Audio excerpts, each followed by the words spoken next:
খান কথাটা বলে। আহনাফ ভয়ে ভয়ে বলে, 15 বছর মম। মেয়েটা তোর থেকে গুনে গুনে 10 বছরের ছোট আহনাব। তুই এইটুকু বাচ্চা মেয়েকে কিভাবে বিয়ে করতে পারলি?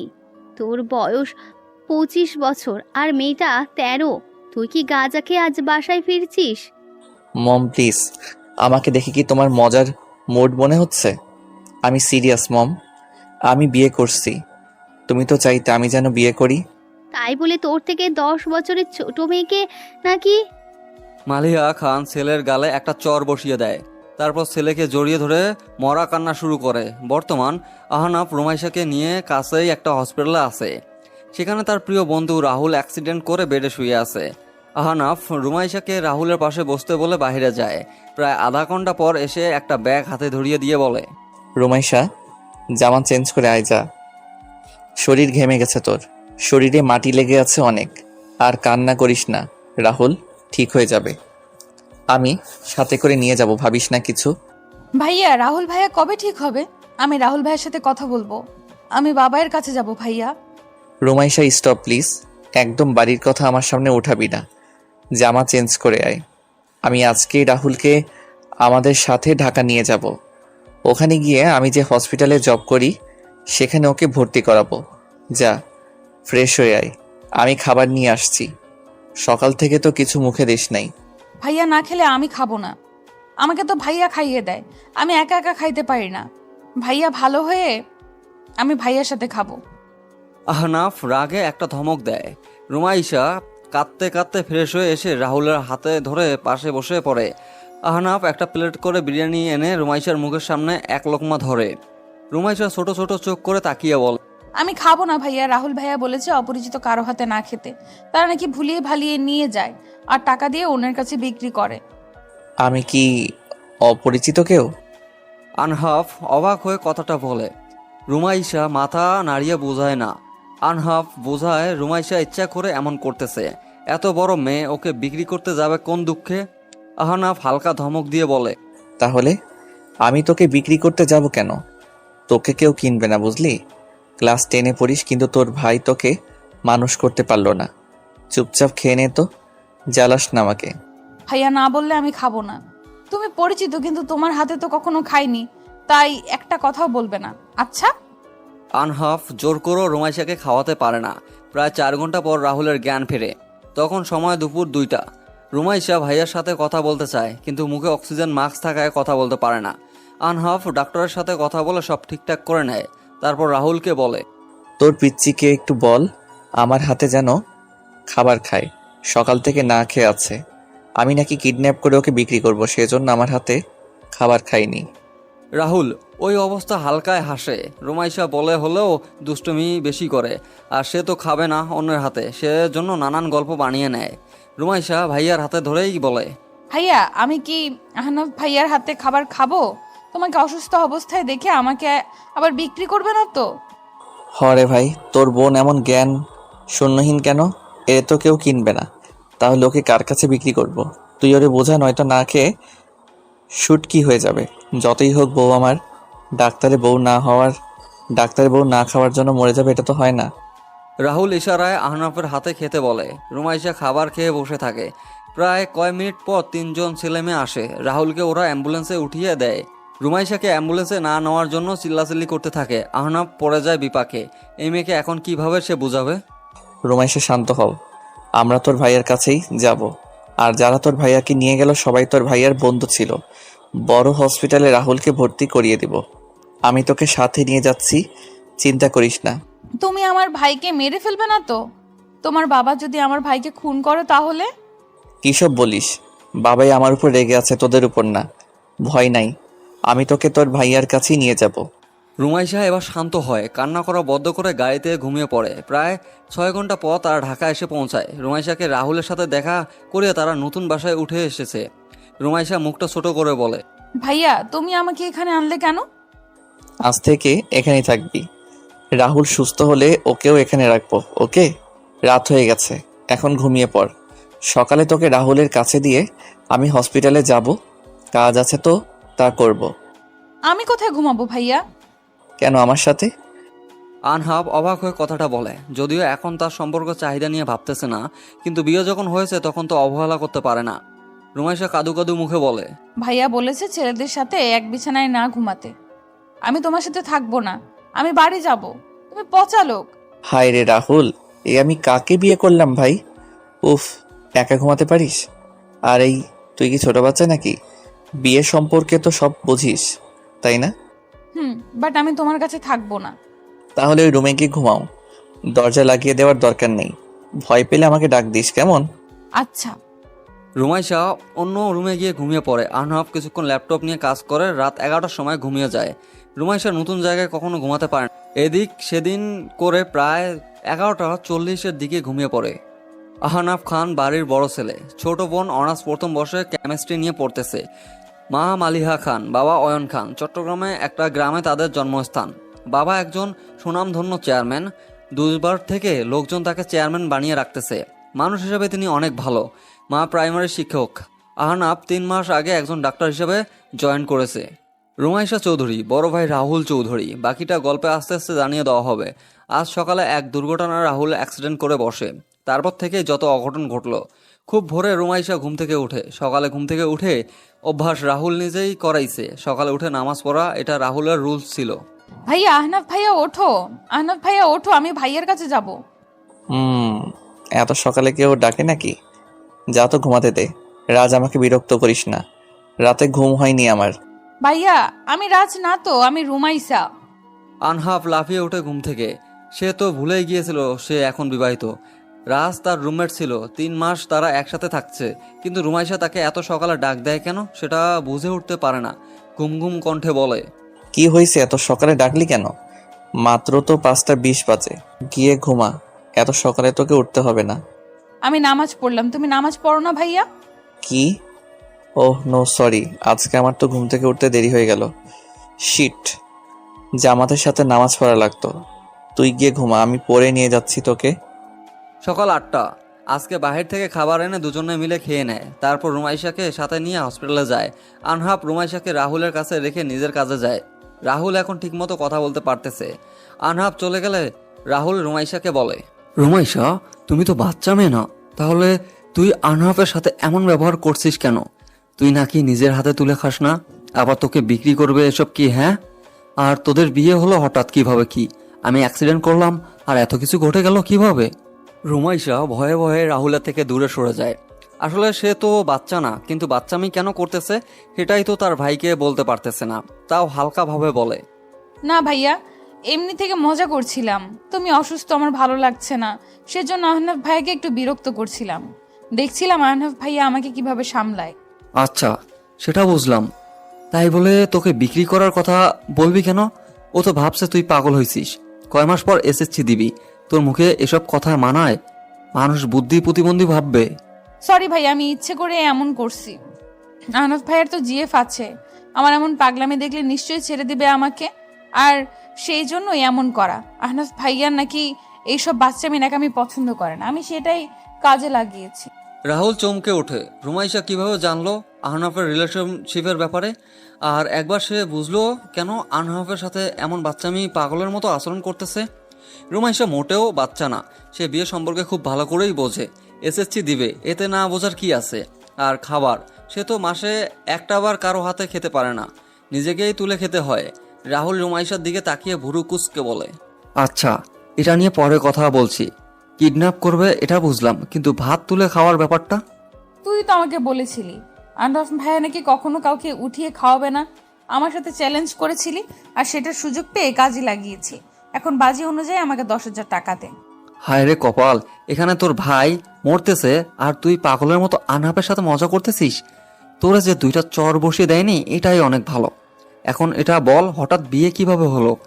আর মা বাবা কোথায়? রাহুল সকালে একটা ফোন পেয়ে বাসা থেকে বের হয়ে যায়। তখন ভোর 5টা। প্রায় 1 ঘন্টা পর খবর আসে রাহুল অ্যাক্সিডেন্ট করেছে। আর তখনই বাসায় শুরু হয়ে যায় তুলকালাম। রাহুলের মা রুমাইশাকে ঘুম থেকে টেনে তুলে চিল্লিয়ে বলে, তোর ভাইটা তো মরছে, তুই মরতে পারিস না? এই বাড়িতে পড়ে থাকতে তোদের লজ্জা করে না? তোরা 2 ভাই বোন এমন নির্লজ্জ কেন? যা, আজকে তোকে বিয়ে দিয়ে আমি বিদায় করব। এই যে শাড়ি, রেডি হয়ে নে। মানে? রুমাইশা জোরে চিল্লিয়ে ওঠে, তার ভাইয়া মারা গেছে। রুমাইশা বিছানা থেকে উঠে ভাইয়ার খোঁজে দৌড়ে দিবে, তখন তার কাজিন বোনরা এসে টেনে ধরে ওকে। রাহুলের মা রুমাইশাকে ঝাড়ি মেরে বলে, এখান থেকে এক পা নড়বি না, তাড়াতাড়ি রেডি হ, নয়তো ভাইয়ের লাশটাও দেখতে পাবি না। তোর বাপে তো আধ পাগল হয়ে বিছানায় পড়ে আছে, এখন তোকে এই বাড়ি থেকে বিদায় করলে বাঁচি, সব টাকা পয়সা আমি তোদের ভোগ করতে দিব না। মা, আমি ভাইয়ার কাছে যাব, আমি বিয়ে করব না, আমাকে যেতে দাও প্লিজ। মা, আমাকে যেতে দাও। ভাইয়া, আমি তোমার কাছে যাব। কই তুমি? আমাকে নিয়ে যাও। রুমাইশা মুখে হাত দিয়ে কেঁদে যাচ্ছে, কিন্তু তার কথা কেউ শোনাচ্ছে না। এদিকে রাহুলের জ্ঞান হারার আগে আধো আধো সুরে আনহাফকে বলে, আনহাফ, তুই আমার বোনকে নিয়ে আয়। আমি মরে গেলে ওকে বাঁচাতে দিবে না, ওকে জীবিত অবস্থায় বাঁচতে দিবে না, শান্তিতে ওকে থাকতে দিবে না। আনহাফ। রাহুল, কি বলিস এসব? তোর কিছু হবে না, আমি তো আছি। রাহুল, কথা বল। রাহুল আনহাফের কোলে ঢলে পড়ে। আনহাফ রাহুলকে হসপিটালে ভর্তি করায় দিয়ে রুমাইশাদের বাসায় যায়। গিয়ে দেখে রুমাইশাকে কেউ বউ সাজিয়ে বিয়ে পড়ার কাজ শুরু করতে যাচ্ছে। রুমাইশা আগে থেকেই আনহাফকে চিনত, সেজন্য দৌড়ে এসে আনহাফের বুকে ঝাঁপিয়ে পড়ে, কাঁদতে কাঁদতে বলে, আহনাফ ভাইয়া, আমি রাহুল ভাইয়ের কাছে যাব। মা বলেছে রাহুল ভাইয়া নাকি মারা গেছে, আমাকে ভাইয়ার কাছে নিয়ে যাও প্লিজ। রুমাইশা, কান্না বন্ধ কর। রাহুল ঠিক আছে, চিন্তা করিস না। ছোটখাটো একটা অ্যাক্সিডেন্ট করছে ও। আর এসব কি? তোর ভাইয়া হসপিটালে ভর্তি, আর এখানে তুই বিয়ে করতে বসছিস? না ভাইয়া, আমাকে জোর করে ওই ছেলেটার সাথে বিয়ে দিচ্ছে, যাতে আমার সব সম্পত্তি মা নিতে পারে। আর মা বলেছে আমি রাহুল ভাইয়া নাকি মারা গেছে। আমাকে আমাকে ভাইয়ের কাছে নিয়ে যাও প্লিজ। এখানে এসব কি হচ্ছে? লজ্জা করে না 15 বছরের একটা মেয়েকে বিয়ে দিতে? আপনাদের তো টাকা পয়সার অভাব নাই, তাহলে এখানে কোনো বিয়ে হবে না, সবাই চলে যান। এই ছেলে, তোমার সাহস হয় কি করে আমার বাড়িতে এসে আমার সামনে আমার মেয়েকে নিয়ে কথা বলছো? বেরিয়ে যাও। আমার মেয়ে আমি যে কোনো জায়গায় বিয়ে দিতে পারি, এখন এই বাড়ি থেকে বেরিয়ে যাও। আনহাফ চিৎকার দিয়ে ওঠে। রাহুলের মা পারভিন চৌধুরী চোখ মুখ শক্ত করে তার ছেলের দিকে তাকায়, বোঝাতে চাচ্ছে এক্ষুনি এই ছেলেটাকে বাড়ি থেকে যেন লাথি মেরে বের করে। আনহাফ হালকা চিৎকার দিয়ে বলে, মা? কিসের মা? সৎ মা আপনি ওদের, সেজন্য তো এইটুকু মেয়েকে বিয়ে দেওয়ার জন্য উঠে পড়ে লাগছেন। রোমাইশা, চল এখান থেকে, এই বাড়িতে থাকতে হবে না তোর। এই ছেলে, তোমার সাহস দেখে তো বাঁচি না। যদি রাহুলের মতো মরতে না চাও, তাহলে রুমাইশাকে রেখে এখান থেকে কেটে পড়ো। ও, এবার বুঝলাম। আপনি এসব প্ল্যান করে রাহুলকে খুন করার চেষ্টা করছেন, কিন্তু আল্লাহর রহমতে রাহুল বেঁচে আছে। সামলে কথা বলো। আর রুমাইশায়ে তোর নাগর নাকি? সেজন্য তোর হয়ে এত সাফাই করতে আসছে। এই বাড়ি থেকে বিয়ের আগে এক পাও নড়াতে পারবি না। আজকেই তোকে বিয়ে দিব, আর তারপর সারা জীবনের জন্য এই বাড়ি থেকে বিদায় করব। ওকে, তাহলে তাই হবে। কাজী সাহেব বিয়ে পড়ান, কিন্তু বিয়েটা ওই ছেলের সাথে না, আমার সাথে হবে। 5 মিনিটের মধ্যে 4-5 জন ছেলে আসে। সবাই তারা ভয় দেখিয়ে আনহাফ আর রুমাইশার বিয়ে করিয়ে দেয়। আনহাফ পারভিন চৌধুরীর সামনে দাঁড়িয়ে রাগী কণ্ঠে বলে, এবার তো যেতে পারি, তবে মনে রাখবেন এই বাড়িতে আবার যেদিন পা রাখবো সেদিন আপনার এই বাড়িতে থাকার শেষ দিন হবে। এই, তোরা রুমাইশার রুম থেকে ওর বই খাতা যা আছে সব নিয়ে আয়। রুমাইশা, আমার সাথে চলো। রুমাইশার মাথার উপর দিয়ে যেন সবকিছুই গেল। আনহাফ রুমাইশাকে নিয়ে প্রথমে হসপিটালে যায়, তারপর কিছু সিদ্ধান্ত নিয়ে বাসায় যায়, কিন্তু তারপর যা হয় আর কি ঝামেলা। তারপর আর এসবের মানে কি?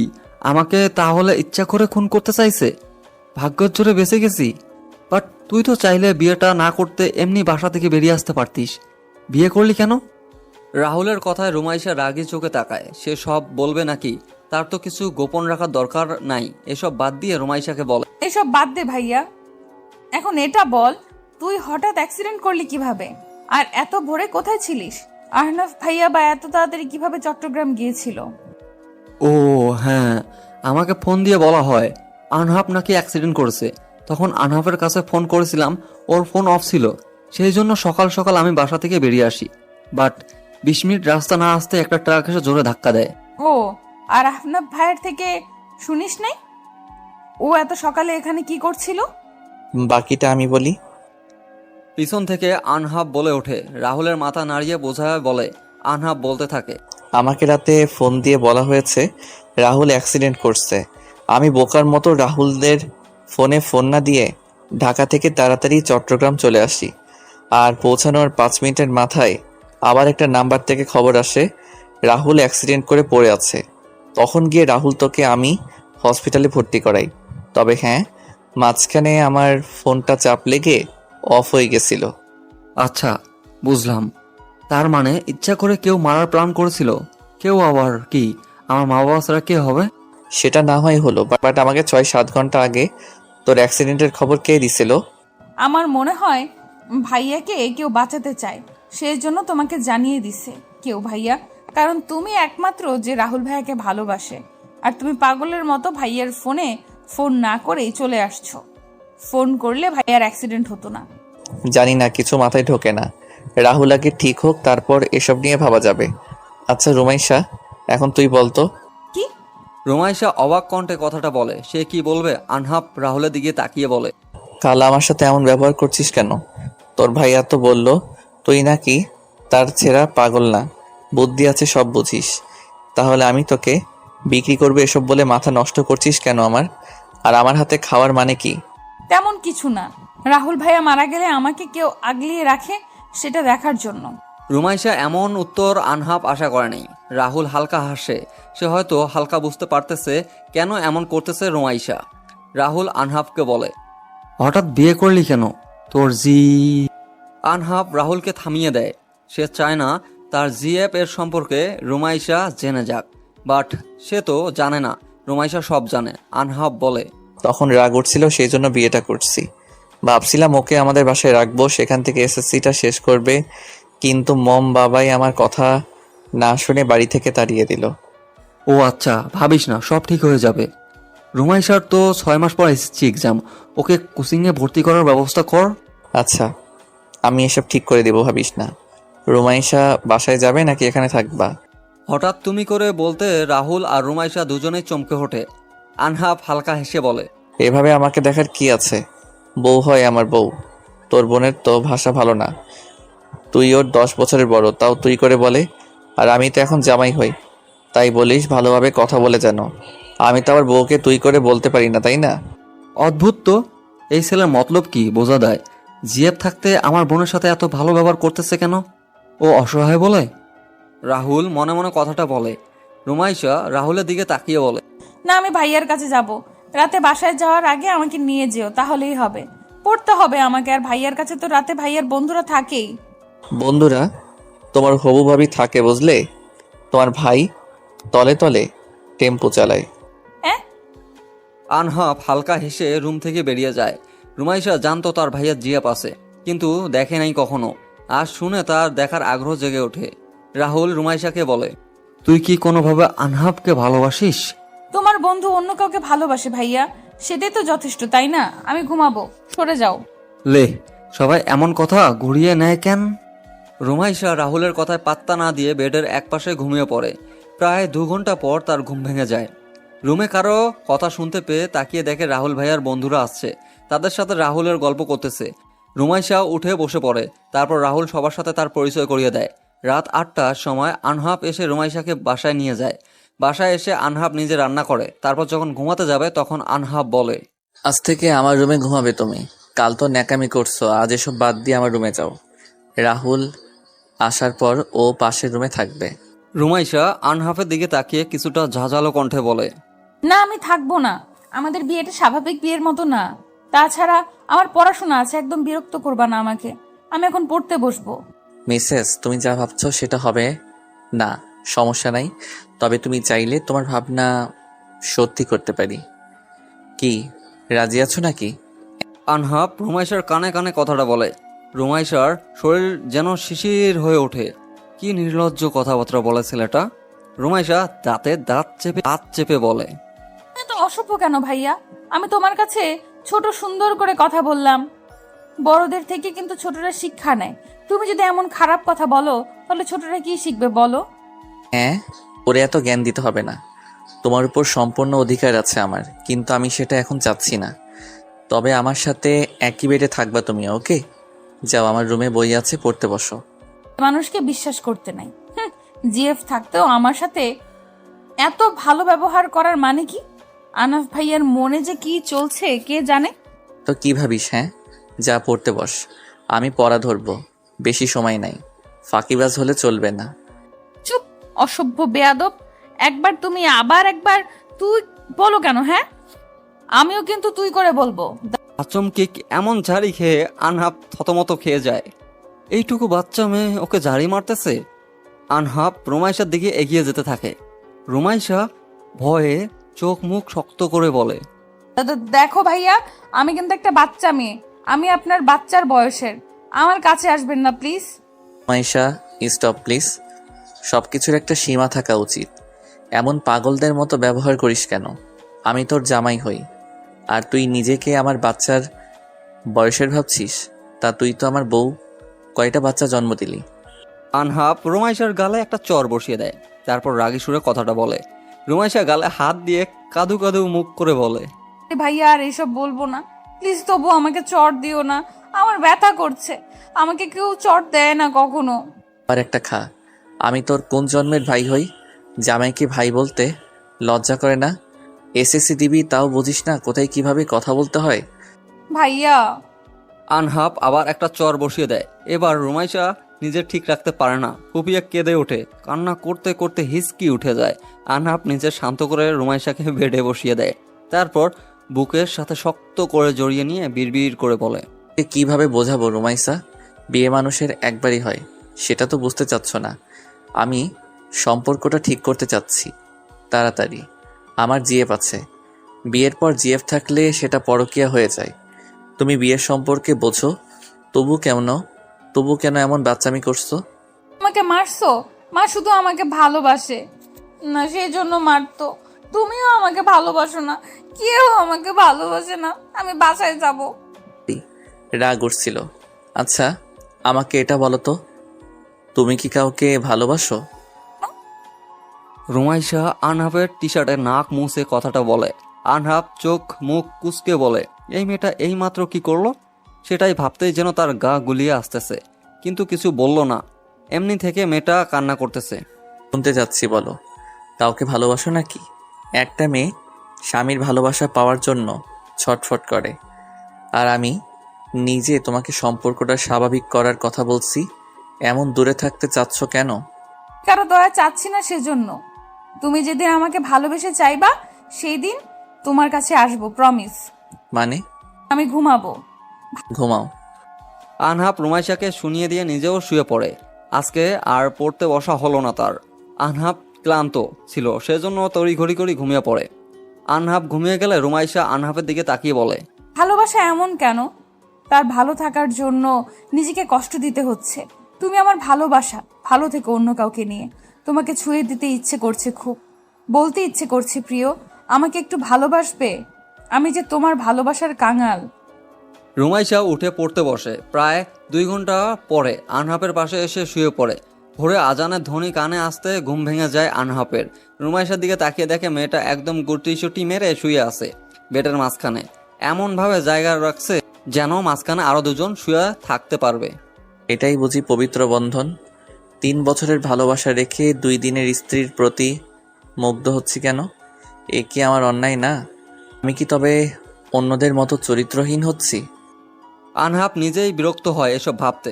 বিরক্ত নিয়ে রুমাইশাকে উঠে বলে নিজে নামাজ পড়তে চলে যায়। কিছুক্ষণ পর কলিং বেল বাজার। রুমাইশা গিয়ে দরজা খুলে দেয়। প্রথম ভাবছিল হয়তো আনহাব, কিন্তু না, 2টা মেয়ে দরজার বাহির থেকে দাঁড়িয়ে আছে। আপনাদের তো চিনলাম না। এই মেয়ে, তুমি এখানে কি করছো? আমরা কি ভুল ঠিকানায় চলে আসলাম নাকি? আচ্ছা, এটা কি আহনাফের বাসা? দরজার উপর থেকে দাঁড়িয়ে থাকা মেয়ে 2টার মধ্যে মুন্নি নামে মেয়েটা অবাক হয়ে বলে। রুমাইশা একবার দুজনকে ভালোভাবে দেখে নেয়। ভেতরে আসুন, এটা আনাফের বাসা। কিন্তু আপু, আপনারা কে? চিনতে পারলাম না তো। তোমাকে দেখে তো ছোট মনে হচ্ছে, তাহলে আহনাফের নাম ধরে বলছো কেন? আচ্ছা, তুমি কি আহনাফের ছোট বোন? না। তাহলে তুমি কে হো? আয়েশা, কার সাথে কথা বলছো? আনহাব রুমে ঢুকতে ঢুকতে কথাটা বলে। রুমে মুন্নি আর সাথীকে দেখে আনহাব চমকে ওঠে। এদের এই বাসার ঠিকানা কে দিল? আনহাব তুলিলে বলে, তো তুমি এখানে, আর এই বাসার অ্যাড্রেস তোমাকে কে দিল? আগে আমাকে এটা বলো, এই মেয়েটা কে? ও যদি তোমার বোন না হয় তাহলে কে? হ্যাঁ, তুমি কি আজকাল মেয়ে নিয়ে থাকো নাকি? মুন্নি, ভদ্রভাবে কথা বলো, না জেনে না বুঝে সব বলতে আসবে না। তুমি এখন আসতে পারো, বিকেলে দেখা করে সব বলবো আমি। আগে এটা বলো, মেয়েটা কে হই তোমার? ও কাজের মেয়ে নাকি? মুন্নি, আনহাফ চিল্লিয়ে কথাটা বলে সবাই কেঁপে ওঠে। রুমাইশা একবার আনহাফের দিকে তাকিয়ে ঠোঁটে উল্টায়, বুঝে নেয় এই মেয়েটার হয়তো আনহাফের জিএফ। মুন্নি কান্না সুরে বলে, আহনাফ, তুমি এই মেয়ের জন্য আমাকে ঝাড়ি মারছো? মেয়েটা তোমার কে হই বললেই হয়, এমন রিয়েক্ট করছো কেন? বললাম তো বিকালে তোমার সাথে দেখা করছি, যাও। আর এই অ্যাড্রেস তোমাদের কে দিল সেটা বলো। কে আবার? দুদিন থেকে তোমার খোঁজ নাই। রাহুল ভাইয়ার কাছে ফোন করছিলাম আমি, রাহুল ভাইয়া তোমার অ্যাড্রেস দিল। রাহুল জেনে বুঝে ওর বোনের পায়ে কোড়াল মারতে যাবে কেন? মানে? কিছু না, এখন যেতে পারো। ভোরের আলো না ফুটতেই যে কারো বাসায় যাওয়া যায় না, এটা জানো না? যাও এখন এখান থেকে। আহনাফ, তুমি কি আমাকে তাড়িয়ে দিচ্ছ? আনহাফ বিরক্ত হয়। রুমাইশার সামনে সে এখন কিভাবে কি বলবে। রুমাইশা রুম থেকে বেরিয়ে আসবে তখন আনহাফ পিছন থেকে তার হাতটা টেনে ধরে। তুমি কোথায় যাচ্ছ? আমি কি তোমাকে কোথাও যেতে বলছি? পড়তে বসো, যাও। আর সাথী, তোর বান্ধবীকে নিয়ে যাও। ওরে বুঝিয়ে বলো যে আমি বিকেলে কথা বলবো। এত জেদ আমার পছন্দ না। দুদিন পর বলবা আমাকেও তোমার পছন্দ না, সেজন্য তো এমন ব্যবহার করছো। আনহাফ ঝাড়ি মারে একটা, সাথী মুন্নিকে নিয়ে বাসা থেকে চলে যায়। আনহাফ রুমাইশার দিকে তাকিয়ে দেখে পড়তে বসছে। আনহাফ ভড়কে যায়, মেয়েটা এখনো ছিল, হুট করে কখন পড়ার টেবিলে বসছে। আনহাফ আর কিছু না বলে রান্নাঘরে চলে যায়। কে তুই আহনাফের জিএফ কে এই বাসার ঠিকানা দিছিস কেন? তুই কি চাস বলতো? তোর বোনের সংসার ভাঙবি নাকি? রুমাইশা রাহুলকে ফোন দিয়ে কিছু কথা শুনিয়ে দেয়। তারপর রাহুল বলে, প্রথমত আমাকে তুই বলবি না ওকে, তোর জামাই এসব পছন্দ করে না। তোর বড় ভাই হই, সম্মান তো একটু দে। তোর ভাইয়া, এটা বলো তুমি মুন্নি না ফুন্নি ওই মেয়েকে আমাদের অ্যাড্রেস কেন দিছো? সকাল সকাল এসে আমাকে আহনাফের বোন কাজের লোক বানিয়ে দিছে। এটা তো মানা যায় না। রানীকে চাকরানি বানানো সাহস কই পেল? বাল, তুই নাকি অ্যাড্রেস দিছিস, সেটা এড়িয়ে যাস কেন? বলো না ভাইয়া, কেন দিছো? আনহাফ কি চায় সেটা দেখার জন্য। দুটা জীবন তো নষ্ট করতে দেওয়া যাবে না। ও তোর সাথে থাকতে চাইলে মুন্নিকে ছেড়ে দিক, আর মুন্নিকে পাঠিয়েছে যাতে ও সব জেনে যায়। অদ্ভুত ভাইয়া, আহনাফ যদি মুন্নি আপুকে নিয়ে হ্যাপি থাকে তাহলে থাকতে দাও। তুমি কেন এর ঝামেলায় মাঝখানে আসছো? আগে এটা বলতো, আনহাফের নাম ধরে ডাকার সাহস কই পেলি? শুনতে পেলে দিবে দুইটা। আর আনহাফ কই? ফলে দুইটা চর বসিয়ে দিছে। ভাইয়া বলছি সেজন্য ভাইয়া বলতে বারণ করছে। কি? আচ্ছা, ওর মনে কি চলতেছে কি? আর আনহাফ কই? রান্না করছে। তুই একটু ওর থেকে রান্না শিখে নিস রুমাইশা। বাপের বাড়ি আর শ্বশুর বাড়ি এক না। তুই বাসায় কখনো রান্না ঘরে যাসনি, কিন্তু আনহাফ তো তোর সাহায্য করা উচিত। তোর জন্য ও পরিবার থেকে বিচ্ছেদ হয়েছে। আচ্ছা তাহলে রাখো, আমি আহনাফের কাছে যাই। রুমাইশা ফোন রেখে চুলগুলো একটা ঝুটি করে তারপর গায়ে ভালোভাবে ওড়না ঠিক করে নেয়। রান্নাঘরে এসে দেখে আনহাফ তরকারি কাটতেছে। বেচারা ঘেমে একাকার হয়ে গেছে। রুমাইশা গালে হাত দিয়ে আনহাফের দিকে তাকিয়ে থাকে। আনহাফ সেটা বুঝতে পেরে বলে, আমি সুন্দর, এটা আমি নিজেও জানি, কিন্তু তুমি এভাবে তাকিয়ে থেকো না প্লিজ। এতে আমি তোমাতে মুগ্ধ হয়ে পড়বো। আমি মোটেও তোমাকে দেখছি না। আমার বয়ফ্রেন্ড আছে, তোমাকে দেখতে যাব কেন? আমার চোখ এতটাও খারাপ না যে বাদরের দিকে তাকিয়ে থাকবো সবসময়। তুমি কি আমাকে বাদরের সাথে তুলনা করছো? তুমি জানো কত মেয়ে আমার জন্য পাগল? চেহারা দেখে না। তুমি ডাক্তার, সেজন্য সবাই পাগল, কারণ মেয়েরা ডাক্তার পছন্দ করে। তুমিও তাহলে ডাক্তার পছন্দ করো? বউ বউ, আমি ঘেমে যাচ্ছি, একটু ওড়না দিয়ে তো ঘাম মুছে দিতে পারো। আমার ঠেকা পড়ে নাই, যাও ওঠো, আমি তরকারি কেটে দিচ্ছি। আচ্ছা এটা বলো, কি তরকারি করবা? আলু ঝুরি করে ডিম দিয়ে রান্না করব। মাংস নাই? রুমাইশা মুখটা ছোট করে কথাটা বলে। আনহাফ রুমাইশা কাহিনী বুঝতে পেরে বলে, তোমার বাপের অনেক টাকা, আমার এত টাকা নাই যে প্রতিদিন তোমাকে মাংস খাওয়াবো। আর এটা উচিত না, প্রতিদিন এসব খাওয়া ঠিক হবে না। শাকসবজি সব খেতে হবে এখন থেকে। কখনো না, আমি ডিম, মাংস, মাছ এসব ছাড়া কিছু খাই না। এখন থেকে খেতে হবে। এখানে কি করছো? যাও পড়তে বসো। উঠো, আমি তরকারি কেটে দিচ্ছি। পারবা তো? রুমাইশা এতক্ষণ মনোযোগ দিয়ে আনহাফের আলু ঝুরি করা দেখতেছিল। এর আগে কখনো সে এসব দেখেনি, করেও নাই। বাসায় কাজের মানুষ ছিল অনেক, তারাই কাজ করত। আনহাফ সেখান থেকে উঠে গোসল সেরে নেয়। রুমাইশা হয়তো একটু আলু কাটতে 10 মিনিট সময় নিতে ফেলে, তাও আনহাফের মতো ঝুরি করতে পারে না। আনহাব হালকা হেসে মাথা মুছে রুমাইশার কাছে আসে। এত সকালে গোসল করলে কেন? হসপিটালে যাব, দুপুরে আসবো না সেজন্য। খাবার নিয়ে যাব, ওখানে তোমরা খেয়ে নিবা। কেন, আজ কাজ বেশি নাকি? নতুন জয়েন হয়েছি যে আমি। ও, কথা বলতে বলতে হুট করে আনহাব চিৎকার দিয়ে ওঠে। রুমাইশা, দেখে শুনে কাজ করতে পারো না? তুমি না বললে তরকারি কাটতে পারো? এখন তো ভালো করছো, তাই না? তোমার ভাই দেখলে বলবে, আহনাব, আমার বোনের থেকে তুই কাজ করে নিস। রুমাইশা নাক টেনে কাঁদতে থাকে। ডান হাতে বুড়ো আঙ্গুল অনেকটা কেটে গেছে।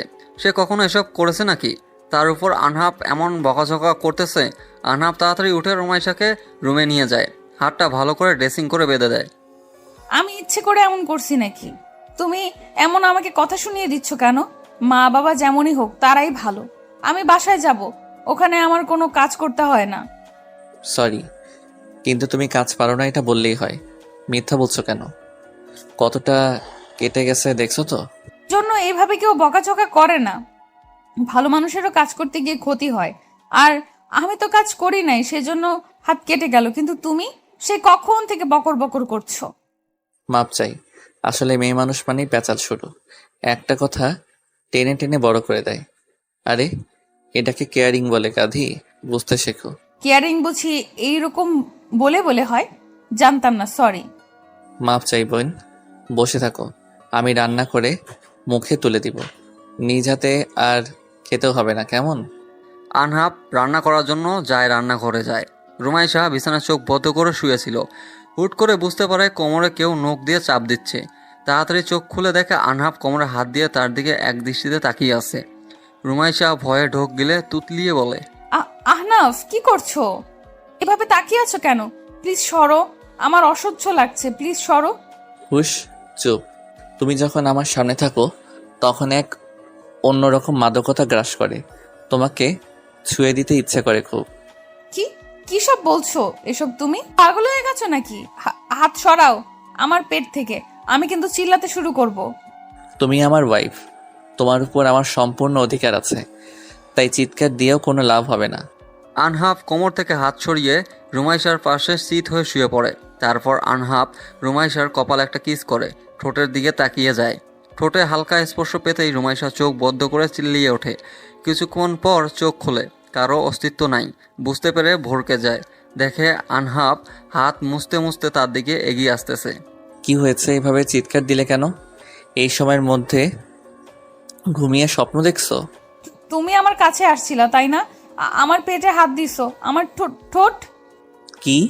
তোমার ঠোঁটে কি হয়েছে শুনি? দেখি দেখি, ঠোঁট কাটছো নাকি? রুমাইশা হাত দিয়ে নিজের ঠোঁট চেপে ধরে। সে কি তাহলে এতক্ষণ স্বপ্ন দেখছে? কিন্তু কেমনে, সে তো ঘুমায়নি। তাছাড়া আনহাবকে দেখে মনে হচ্ছে কিছু হয়নি এখানে। তুমি কখন রুমে আসছো ভাইয়া? চুপ, আবার ভাইয়া বলো কেন? জামাইকে ভাইয়া বলতে নেই জানো না? আর আমি মাত্র রুমে আসছি, চলো খাবা। আনহাব একবার রুমাইশার দিকে তাকায়, পেট থেকে গেঞ্জিটা উঠে গেছে। আনহাব ঠোঁট বাঁকিয়ে হালকা হেসে দেয়। তারপর রুমাইশাকে নিয়ে খাওয়া দাওয়া করে হসপিটালে যায়। আনহাব রাহুলের সাথে দেখা করে নিজে কাজে চলে যায়। রাহুল রুমাইশার হাতের দিকে তাকিয়ে অবাক হয়ে কণ্ঠে বলে, হাতে কি হয়েছে? এভাবে ব্যান্ডেজ করা কেন? কেন আবার? তোমার কথা শুনে তো আহনাফকে হেল্প করতে গেছিলাম, সাথে এখন ফ্রি হাত কাটছে আর ফ্রি কথা শুনিয়ে দিছে। ও, আমার ক্ষুধা লাগছে, খাইয়ে দে আগে। আর কাজ করার জন্য কি কাউকে রাখবি? না, তুমি ঠিক হলে আমি বাসায় যাব ভাইয়া। এখানে আহনাফ ভাইয়ের সাথে থাকবো না আমি। উনি আমার কত সিনিয়র, আমি তো 4-5 বছরের বড় কাউকে বিয়ে করতাম। কি বলিস, বিয়ে ছেলে খেলা না রুমাইশা, মেনে নে সব। আমি তো ভাবছি তুই আনহাবকে ভালোবাসছিস, এখন দেখি সব উল্টো। ব্যাপার কি? কিছু না, আমি এই সম্পর্ক রাখবো না। তাছাড়া এখানে শাকসবজি খাওয়াবে তোমার বন্ধু, এইসব মুখে যাবে না আমার। সমস্যা নাই, আমি সুস্থ হই। তারপর বাড়ি থেকে কিভাবে সবাইকে তাড়িয়ে দিতে হয় তা জানা আছে। আমাদের অফিস সম্পূর্ণ তোর নামে, তুই চাইলে এখন সবাইকে বের করে দিতে পারিস। ড্যাড কিন্তু আমার নামে শুধু বাড়িটা করেছে, বাকিটা সব তোর নামে। আচ্ছা ভাইয়া, এটা বলো, আমাকে বিয়ে দেওয়ার কারণ কি ছিল? মা তো এত তাড়াতাড়ি বিয়ে দেওয়ার মানুষ না, যতই খারাপ হোক কখনো বিয়ের কথা বলে নাই। ছেলের নাম কি ছিল, চিনিস তাকে? হ্যাঁ, রকি। ওইটা মায়ের বান্ধবীর ছেলে। তোর বিয়ের পর অর্ধেক সম্পত্তি তোর জামাইয়ের নামে হবে, সেজন্য মা বিয়ে দিলে নিজের নামে সব করতে চাইছিল।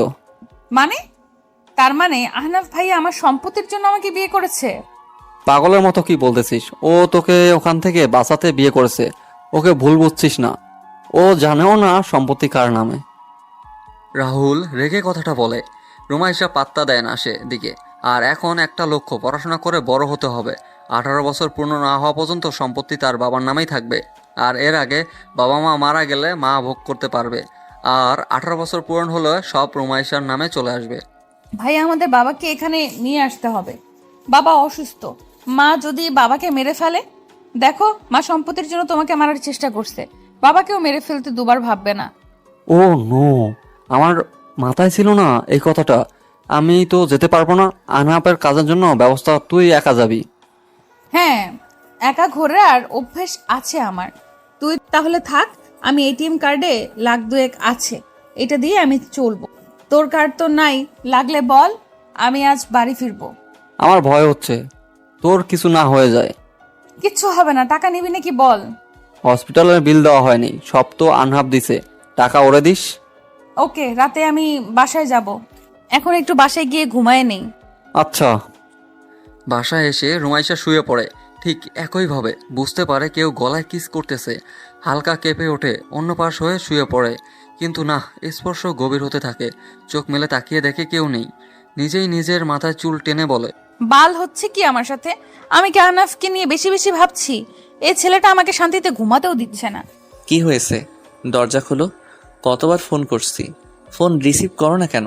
মরার মতো ঘুমিয়ে আছো নাকি? সরি, আসছি আমি। রুমাইশা ফোনটা কান থেকে নামিয়ে উঠে পড়ে। আনহাপ কয়েকবার ফোন করেছে, কিন্তু ফোন সাইলেন্ট থাকায় বুঝতে পারেনি। তুমি এই সময় বাসায়? সকালে না বললে আজ দুপুরে বাসায় আসবে না? কয়টা বাজে? রুমাইশা মুখে হাত দিয়ে ঘুম ভাঙানোর চেষ্টা করে। আনহাপ একবার রুমাইশার দিকে তাকিয়ে টান দিয়ে নিজের সাথে চেপে ধরে। তারপর চোখ মেরে বলে, এইভাবে কখনো আমার সামনে এসো না বউ। বউ, তুমি আমার পবিত্রতা, আমার আসক্তি হতে পারে। ভুল কিছু করে ফেলবো, তাই আমার সামনে আসার আগে নিজেকে পরিপাটি করে নিও। মানে ছাড়ো আমাকে, এইভাবে জড়িয়ে ধরার কি আছে? আমি নেশা না যে আমার প্রতি আসক্ত হয়ে পড়বে। এইভাবে একটা ছেলের সামনে আসলে ছেলেটা তো জড়িয়ে নিবেই। অন্য ছেলে হলে গোসল করিয়ে নিত। হোয়াট? রুমাইশা চোখ বড় বড় করে কথাটা বলে। আনহাপ হালকা হেসে কপালে একটা কিস করে, তারপর কোমরে চাপ দিয়ে ছেড়ে দেয়। রুমাইশা নিজের দিকে তাকিয়ে ভরকে যায়। গায়ে ওড়না নেই। বিড়বিড় করে বলে, তো কি হয়েছে? এখানে তো কেউ নাই, গায়ে ওড়না দিয়ে থাকতে হবে কেন? বাসায় আমি তো এইভাবেই থাকি। টিভিতে দেখায় কেমন ড্রেস পরে থাকে নায়িকারা, আর আমি ওড়না পরি নাই, সেজন্য এত কিছু? আগে অবিবাহিত ছিলে, কিন্তু এখন তুমি বিবাহিত। তখন বাসায় তোমার ভাই আর বাবা ছাড়া কেউ থাকতো না। কাজের লোকরা সব মেয়ে মানুষ, আর এখানে তুমি ছাড়া একটা পুরুষ মানুষ আছে। তো আসলেই তো, জামাই হয়ে কিন্তু সেই অধিকার তো পাইনি। যদি পেতাম তাহলে জামা না পরে থাকলেও কিছু বলতাম না। অসভ্য। অসভ্য কাকে বলে বুঝিয়ে দিব নাকি? এত কথা না বলে যাও, গোসল করে রেডি হও। আমি তোমাকে গাড়িতে উঠিয়ে দিয়ে হসপিটালে যাব। যাচ্ছি, এখানে থাকার ইচ্ছে নাই আমার। বাসায় যাওয়ার পর আর আসবো না, যাও। মেয়ে মানুষের এত রক্ত গরম কেন? মেয়ে মানুষকে সবসময় ঠান্ডা থাকতে হয়, বুঝলে? না হলে তারা সংসার করতে পারে না।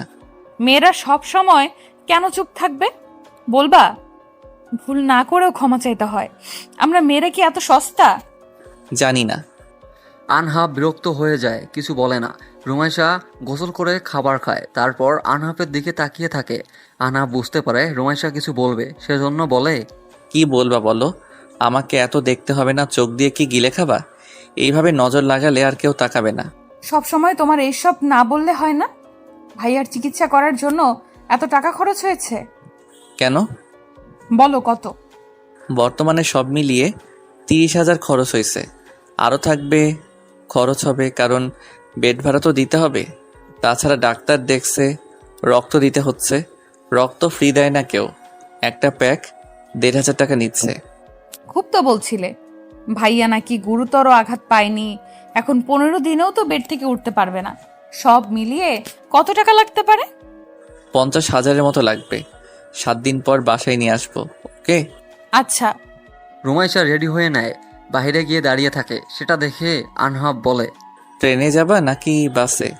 গাড়িতে যাব, এতখানি রাস্তা আমি বাস ট্রেন কিছু দিয়ে যেতে পারবো না। এই তো গাড়ি আসছে। ভাইয়ার খেয়াল রেখো, আসি আমি। সাবধানে, কিছুর প্রয়োজন হলে ফোন দিও, আর পৌঁছে জানিয়ে দিও। কি হয় না হয় সবটা জানিও। আহনাফ, আমাকে একটা কিস করবা? রুমাইশা কথা শুনে আনহাব কেসে ওঠে। মেয়েটা কি আবদার করতেছে ওর থেকে? মানে রুমাইশা কি ঠিক আছে? আনহাব অবাক হয়ে বলে। কি বললে আবার বলো তো? বললাম আহনাফ, আমাকে একটা কিস করবা। কিস বোঝো না? চুমু দিবে কি একটা? কোথায়? আনহাবের এমন কথা রুমাইশা রেগে যায়। কোথায় সেটা বলতে হবে নাকি? রুমাইশা রেগে চিল্লিয়ে বলে। আমার মাথায়। আজব তো, কোথায় সেটা বলতে হবে না নাকি? নয়তো আমি আবার ঠোঁটেও দিতে। অসভ্য। আমি গেলাম, ভালো থেকো, বেঁচে থাকলে কথা হবে। রুমাইশা যেতে চাইলে আনহাব নিজের দিকে টেনে আনে, তারপর কানে ফিসফিস করে বলে। এত রাগ ভালো না বৌজান, হুট করে এমন একটা আবদার করে বসলে, সেজন্য আমি কিছুটা চমকে গেছি, বুঝলে? চলো, তোমার ভাবনা সত্যি হোক। প্রয়োজন নেই। এই নাও, এখানে 50,000 টাকা আছে। ভাইয়ের জন্য খরচ করছিলাম, সেটা দিয়ে দিলাম। আর টাকা লাগলে আমাকে বলিও। রাস্তায় মানুষ আছে, ছাড়ো আমাকে। আনহাব কপালে একটা কিস করে ছেড়ে দেয়। টাকাটা নিয়ে নেয় কিছু না বলে, কারণ সে নিজেই অন্যের থেকে টাকা ধার নিয়েছিল। আনহাব ফোন বের করে মুন্নির কাছে ফোন দেয়। মুন্নি, বিকেল 5টার সময় দেখা করো। আগে যেখানে দেখা করতাম সেখানেই দেখা করব। একা আসবা, কাউকে নিয়ে আসার প্রয়োজন নাই। আনহাব বেশি কথা না বলে ফোনটা রেখে দেয়। একবার রুমাইশার গাড়ির দিকে লক্ষ্য করে। চোখের পলকে অনেকটা পথ চলে গিয়েছে। আনহাব একটা দীর্ঘশ্বাস ফেলে। সে কি করবে বুঝতে পারতেছে না। 3 বছরের ভালোবাসা তাকে কি ঠকাবে? আর এদিকে রুমাইশার রাহুলের বোন। রুমাইশাকে ডিভোর্স দিলে মেয়েটা একটা পদবি পাবে, ডিভোর্সি, যা সমাজের জঘন্য কাজ। সবাই ভাবে যারা ডিভোর্সি তারা খারাপ। আনহাব হসপিটালে ফোন দিয়ে সব কিছু কথা বলে, তারপর ঘুমের মেডিসিন নিয়ে ঘুমানোর জন্য বিছানায় যায়। এই সময় মাথা গরম করলে চলবে না, একটু ঘুমানো প্রয়োজন। উফ, কেন যে না বুঝে বিয়ে করছিলাম। আচ্ছা, আমি রোমাইশাকে বুঝিয়ে ডিভোর্স দিব কি, নাকি মুন্নিকে ছেড়ে দিব? আনহাব কেঁদে ওঠে। তার কিছুই ভালো লাগতেছে না। সিদ্ধান্ত নিতে গিয়ে সবসময় ভুল করে সে। হুটহাট সিদ্ধান্ত নিয়ে বসে। মা বাবার সাথে কথা না বললে সে থাকতে পারে না। সব তোমার জন্য, সব তোমার জন্য। তোমাকে বিয়ে না করলে আমি মা বাবার সাথে ভালো থাকতাম। কেন তোমাকে বিয়ে করতে গেলাম? আল্লাহ একটা পথ দেখাও। আনহাব বিছানায় গা এলিয়ে দেয়। কিছুক্ষণের মধ্যে ঘুমিয়ে পড়ে সে। আর এদিকে আনহাব ঘুম থেকে উঠতে পারে না দেখে আজ দেখাও করতে পারে না। রাত 8টার সময় ঘুম ভেঙে যায় তার। ফ্রেশ হয়ে রাহুলের কাছে যায়। শ্বশুরবাড়ি থেকে একটু ঘুরে আসি। আহনাফ নিশ্চয়ই মা বাবার জন্য কষ্ট পাচ্ছে। সম্পর্ক এইভাবে শেষ হবে বুঝে উঠতে পারিনি হয়তো। আচ্ছা, আমাদের তো টাকা পয়সার অভাব নাই। বুঝিয়ে বললে কি আহনাফের মা বাবা আমাকে মেনে নিবে না? সন্ধ্যা 7টার সময় আনহাবদের বাসার সামনে এসে গাড়ি থামায়। এখান থেকে তাদের বাসায় যেতে 30 মিনিটের মতো লাগবে। ড্রাইভারকে টাকা দিয়ে আনহাবদের বাসায় গেট নক করে। 2তলা বাড়ি তাদের। সেখানে রুমাইশাদের বাসাও 2তলায়। কিন্তু যে দেখবে সে চোখ ফেরাতে পারবে না। বিশাল জায়গা নিয়ে নিজেদের বাড়ি বানানো হয়েছে। বেশ কিছুক্ষণ পর একটা মেয়ে এসে দরজা খুলে দেয়। সামনে রুমাইশাকে দেখে বলে, কি চাই এখানে? আপু, আগে ভেতরে আসি নাকি বাইরে দাঁড় করিয়ে সব শুনবেন? ও হ্যাঁ, আসো, ভিতরে আসো।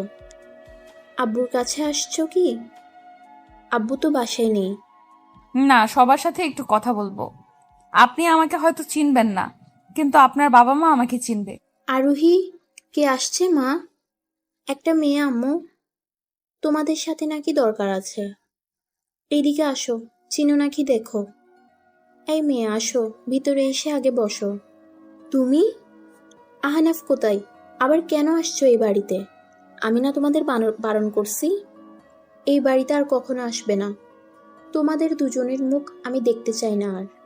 মালিহা খান বসার ঘরে আসার সময় রুমাইশাকে দেখে কথাটা বলে। রুমাইশাকে দেখে অনেকটা রেগে যায় তিনি। একে তো নিজের পছন্দ করা মেয়ের সাথে বিয়ে দিতে পারে নাই, তার উপর ছেলে তার হাঁটুর বয়সের মেয়েকে বিয়ে করেছে। আরোহী মায়ের রাগ দেখে বল, আম্মু, মেয়েটা কে? তুমি চিনো নাকি? চিনব না কেন? কোনো ফকিন্নির মেয়ে দেখো না আমার ছেলের গলায় ঝুলিয়ে পড়ছে। সুন্দর ছেলে দেখলেই এদের লোভ জাগে। মানে ও রুমাইশা? আর ভাইয়া এমন পিচ্চি মেয়েকে বিয়ে করছে? এই মেয়ে, কথা বলছো না কেন? এখানে কি জন্য আসছো? লজ্জা করে না এখানে আসতে?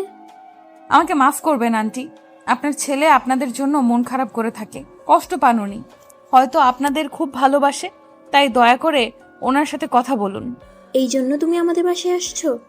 যে ছেলেকে এত কষ্ট করে মানুষ করলাম, সেই ছেলে আমাদের না জানিয়ে তোমার মতো একটা মেয়েকে বিয়ে করলো। আপনি রাগ করবেন না দয়া করে, আসলে আমাদের বিয়েটা স্বাভাবিক বিয়ে ছিল না, হুট করে এমনটা হয়ে গেছিল। এই বাড়ি থেকে বেরিয়ে যাও মেয়ে, তোমার মুখ দেখার বিন্দুমাত্র ইচ্ছে আমার নেই। আচ্ছা আগে আমার কথা শুনেন দয়া করে। আচ্ছা আমি কোন দিকে কমতি আপনার ছেলের জন্য বলেন? আমি কি আপনার ছেলের বউ হওয়ার যোগ্য না? দেখো রুমাইশা, তুমি ভাইয়ার থেকে অনেক ছোট। আমাদের ফ্যামিলির এত কম বয়সের মেয়েদের কেউ বিয়ে করে না। তাছাড়া আম্মুদের সময় কম বয়সের মেয়েদের বিয়ে হতো, তাও আম্মু ইন্টার শেষ করে বিয়ে করছে। তো আপু আপনি কি বলতে চাচ্ছেন? শোনেন, পড়াশোনা আমি ছেড়ে দেইনি, পড়াশোনা চালিয়ে যাচ্ছি, ওকে? আর বিয়ে তো হয়েছে, তাহলে রাগ করে থাকার কি আছে? তো যাও সংসার করো, এখানে কি করছো? জামাইয়ের অনুমতি নিয়ে আসছো তো?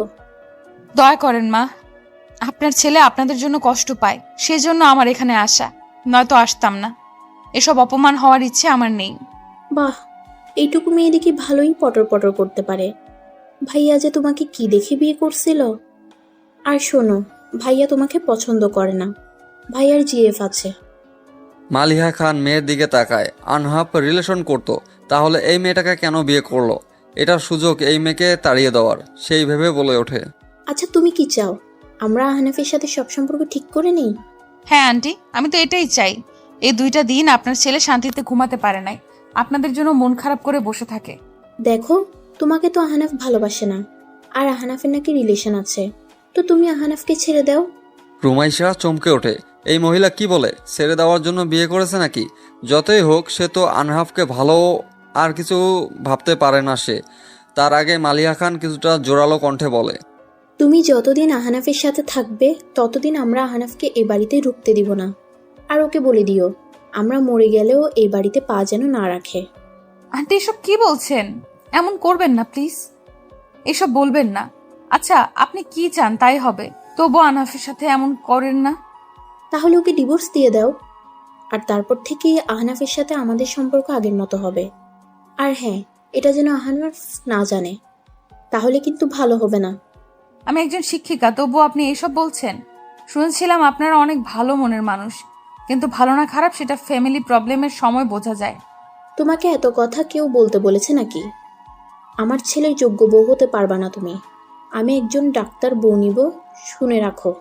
আন্টি যোগ্যতার কথা বলবেন না, টাকা পয়সা আমাদের কম নাই। আপনি বিজনেসম্যান রায়হান চৌধুরীকে চেনেন? আমি ওনার মেয়ে। এসব টাকা পয়সা আমার হাতের মোয়া। হঠাৎ রুমাইশার গালে একটা চর বসিয়ে দেয় মালিহা খান। রাগে ওনার চোখ লাল হয়ে আসে। রায়হান চৌধুরী এই নামটা সে সহ্য করতে পারে না, আর নামের আসল মালিকের মেয়ে রুমাইশা, তাকে কিভাবে সহ্য করবে? মালিহা খান রুমাইশাকে বাড়ির দরজা টেনে আনে, তারপর ধাক্কা দিয়ে বের করে দেয়, আর দরজা লাগিয়ে দেওয়ার আগে বলে, তোমার বড়লোক বাবাকে বলো মালিহা নামের কাউকে চিনে নাকি, তাহলে বুঝবে তুমি আমার বাড়ির বউ হতে পারবে নাকি। ভুলেও এই বাড়িতে পা রাখার চেষ্টা করবা না। আমার ছেলে যদি তোমার জন্য মরেও যায়, তবুও তোমাকে আমি এই বাড়ি উঠাবো না। রুমাইশা থতমত খেয়ে যায়। হুট করে এমন ব্যবহার করবে সে আশা করেনি। তবে এটুকু বুঝতে পারে তার বাবাই আর এই মালিহা খানের একটা সম্পর্ক আছে। রুমাইশা ঘড়ির দিকে তাকিয়ে দেখে সময় এখন রাত 8:30। সেই কখন থেকেও বাহিরে আছে, বাসায় যেতে ইচ্ছা করতেছে না। এই মেয়ে, এখানে এখনো বসে আছো কেন? আমি বললাম না এই বাড়ির আশেপাশে তোমাকে দেখতে চাই না। মালিহা বাড়ির বাইরে একটু বের হয়েছিল, তখন দেখে রুমাইশা একটা গাছের নিচে বসে আছে। রুমাইশা বসা থেকে উঠে দাঁড়ায়। না এমনি বাসে যেতে ইচ্ছে করছে না, সেজন্য। কি ব্যাপার, বউ বানিয়ে নেওয়ার জন্য আসলেন নাকি? রুমাইশা, শোনো মেয়ে, তোমাকে আমি কখনো এই বাড়ির বউ বানাতে পারবো না। তুমি আমার সত্ত্বে রাজি হও, আমি এখনই আমার ছেলের সাথে যোগাযোগ করব। আর আপনার ছেলে যদি আমাকে চায়? তাহলে আমার অসুবিধা নাই, কিন্তু এই বাড়ির মুখ তোমরা চোখে দেখবা না। তবে সত্যি কথা বলি, যদি আহনাফ তোমার সাথে সংসার করে তাহলে নিজেকে শেষ করে দিব। তাই থাকবে তুমি আর তোমার বাবা। রুমাইশা অবাক হয়ে যায়, এখানে ওর বাবাকে টানছে কেন? রুমাইশা অনেক কিছু বুঝে ধীর কণ্ঠে বলে, আপনি আপনার ছেলেকে মেনে নেন, আগের মতো কথা বলেন। আমি আপনার ছেলের জীবন থেকে আজ থেকে এই মুহূর্ত থেকে সরে গেলাম, আর কখনো স্বামী হিসেবে আহনাফ ভাইয়াকে মানব না। গুড গার্ল, বাবার মতো একরোখা হওনি। দোয়া করি ভালো কিছু করো। কিন্তু অভিশাপ দিলাম আমার ছেলেকে কখনো পাবে না। ভাগ্য আমার মা বেঁচে নাই, ভালো হয়েছে। নয়তো মা এভাবে কাউকে অভিশাপ দিলে কষ্ট হতো আমার। মা নাই তাই ভাবতাম মা অনেক ভালো হয়, আদর স্নেহ করে, কিন্তু আজ জানলাম সৎ মায়ের মতো সব মা। রুমাইশার কথাটা বলে কেঁদে দেয়। একজন মা এইভাবে অভিশাপ দেয় সেটা তার জানা ছিল না। তার জন্মের সময় মা মারা গেছে আর মায়ের বান্ধবীকে বাবা হিসাবে গ্রহণ করেছে, কিন্তু যখন নিজের যমজ ছেলে মেয়ে হলো তখন থেকে তাদের সহ্য করতে পারে না। মালিহা খান কিছুটা চমকে ওঠে। রুমাইশার মা মারা গেছে? তোমার মা বেঁচে নেই? এসব আপনার না জানলেও চলবে, তবে জানি না আমার বাবাইয়ের উপর আপনার এত রাগ কেন। কিন্তু একটা কথা জেনে রাখুন, আমার বাবাই মৃত্যুর সাথে, ওনার মরা বাঁচা সবটা আল্লাহর হাতে। এমনটাই হওয়ার কথা তো, আগে না হয়ে এখন হয়েছে। আমার ছেলের থেকে দূরে থাকো, আর কিছু বলবা না। রুমাইশা মাথা নাড়িয়ে বোঝায় আচ্ছা। রুমাইশার সামনে মালিহা খান আনহাফের কাছে ফোন দেয়। আনহাফ মায়ের ফোন পেয়ে তাড়াতাড়ি ফোনটা রিসিভ করে। মম, কেমন আছিস বাবা? বৌমা কেমন আছে? বৌমাকে নিয়ে বাসায় আসিস। সেদিন তোর বাবা রেগেছিল, সেজন্য এমন ব্যবহার করছে। জানিস তো তোর বাবা কতটা রাগী। অনেক ভালো আছি মম। তোমার সাথে কথা হওয়ার পর ভালো না থেকে কি থাকা যায়? আচ্ছা মম, আমার এখন ছুটি নাই, 10-12 দিন পর যাব। তোমার বৌমাও এখানে, তোমার বৌমাও এখন এখানে নাই, ও একটু কাজে বাসায় গেছে। আচ্ছা বাবা, তাহলে তখনই আসিস। বাবার কাছে ফোন দিয়ে কথা বলিস। আচ্ছা মম। আরোহী কেমন আছে? ভালো আছে সবাই। আরও কিছুক্ষণ কথা বলে মালিহা খান ফোনটা কেটে দেয়। তারপর রুমাইশার দিকে তাকিয়ে বলে, টাকা দিয়ে সবকিছু হয় না মেয়ে। টাকার উপর শুয়ে না থেকে মানুষকে বিলিয়ে দাও, দেখবা তোমাদের জন্য মানুষ দোয়া করবে। টাকার বড়াই তো খুব দেখালে। তো তোমার বাবা নাকি মৃত্যু সাথী, তাহলে বাঁচিয়ে তোলো। শুনুন, অনেকক্ষণ থেকে আপনার এসব কথা শুনছি। আমাদের যে টাকা আছে, যত দান করা প্রয়োজন তার থেকে বেশি দান করি আমরা। আর এখানে যে স্কুল আছে, এটা আমাদের জায়গা। মানুষকে জানিয়ে দান করাকে দান বলে না, ওইটা মানুষ দেখানো বলে। রাগ লাগে। একটা সময় আমি কাঁদছিলাম। আসল কথায় আসি, তুমি আহানাফকে জানিয়ে দাও তুমি তাকে চাও না, তার সাথে তোমার সব সম্পর্ক শেষ। তুমি বলবা যে আহানাফ, তুমি আমার থেকে নিচু ফ্যামিলির, আমাকে চালানোর ক্ষমতা তোমার নাই। আপনি কি আমাকে আহনাফের কাছে খারাপ বানাতে চাচ্ছেন? আমি যা বলছি শুনবা, নাকি মৃত্যু? রুমাইশা বুঝে নেয় মালিহাটা তার উপর ক্ষিপ্ত। সে অন্য কিছু না বলে জোরে একটা শ্বাস ফেলে। তারপর হাঁটতে থাকে বাড়ির পথে। প্রায় 9টার পর সে বাড়িতে যায়। গিয়ে দেখে মানুষের ভিড় লেগে গেছে। ভুরু কুচকে ফেলে রুমাইশা। আজ কি বাড়িতে কোনো অনুষ্ঠান নাকি? কিছুই বুঝতে পারে না। রাত 9টার সময় বাড়িতে এত মানুষ কেন? আপু, বাবা। কি হয়েছে ভাই? তুই এভাবে কান্না করছিস কেন? আর বাড়িতে এত মানুষ কেন?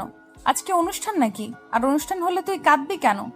আপু, বাবা আর নেই, বাবা মারা গেছে। রুমাইশা গেটে দাঁড়িয়েছিল, তখন পারভেজ দৌড়ে আসে।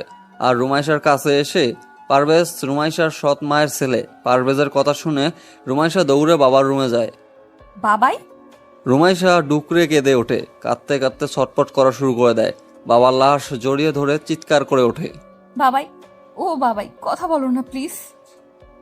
বাবাই, ও বাবাই, ওঠো না। তুমি কি তোমার মার উপর রাগ করে থাকতে পারো? বাবাই, কথা বলো প্লিজ। ও বাবাই, ওঠো, তোমার মা তো কান্না করছে। বাবাই, ও বাবাই, আমি কিন্তু তোমার সাথে আর কথা বলবো না।